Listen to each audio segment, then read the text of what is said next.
This Saints Report is brought to you by Capital One Bank, proud partner of Cox Sports Television, and by Louisiana Cat, your statewide Caterpillar dealer. The second edition of the Roman Report, we take you to Foxborough, Massachusetts, where we bring in Roman Harper, and judging by the media horde, you are Mr. New England. I do all right. I can't complain. I thought that was normal that I have a big old media people. I felt like Jimmy Graham or somebody over here. You felt special, huh? I did. I felt like I was scoring touchdowns. Guys that score touchdowns get way more love. So I felt like a Drew Brees, Jimmy Graham type. Not really Drew Brees. That's like upper echelon. I take middle of the road.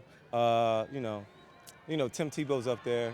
I'll take Joe Flacco. I'll take Joe Flacco. You threw out a gator. That was pretty big of you. All in all, the weather's better here. Beautiful. You're not hitting against your teammates. As a player, do you like this environment? I mean, it's still practice, but is it better? I'm not sweating. Let me tell you that much. It was nice out here. It seems like they got so many more fans because you can come out here and sit in this. It's very comfortable. I don't even know what it is. It feels like a upper 70s, low to mid 80s. It's beautiful out here, and so I understand why they got a huge crowd, and it's definitely been fun. I think they came to see the Saints, though. I thought you were going to say you again. Okay. I mean, I am part of it. Yeah, we'll move past that. A couple more questions. We haven't talked to you in a week. You go to Canton, Ohio. You see the Hall of Fame, the museum. I don't know if you've ever been there before. Mm-hmm. A, have you been there before? And B, what stood out for you when you saw it? I think, I've been there before. We went my second year in the league when we played Pittsburgh, and they killed us in the game. Killed us. It's all right. It happens. So then, but no, I think the biggest thing is, the old helmets and the uniforms and things like that. The Jim Thorpe part of it, it was beautiful. Malcolm Jenkins is a huge Jim Thorpe fan, so he's been telling me so much about this guy, and I was just like, yeah. Then I actually read about this guy. This guy was amazing. He ran track. He won gold medals.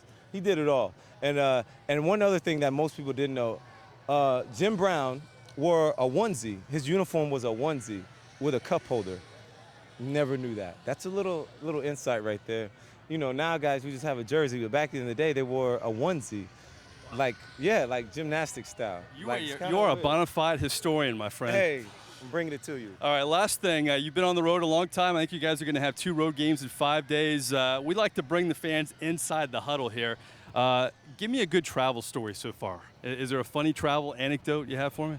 Let me see. Our plane broke down and we had to wait on it for like 2 hours. But let me tell you, we have the nicest plane I've ever seen in my life. Like, I don't know what happened, but I love it. Let me tell you, Continental is where it's at right now. I'm trying to tell you. The whole seats in first class lay all the way down. It's amazing. Mr. B, you're doing it big, baby. You're doing it big. That's a good way to end. You know what? I thought the Roman Report was much better in week 1 to week 2. That's where you improve the most anyway, right? Hey, you always get better between the first and the second week, baby. That's what we do. That's right. I'm here with Mr. New England, Roman Harper, for the Roman Report. I'm Mike Nabors with your CST Saints Training Camp Report. Roll Tide.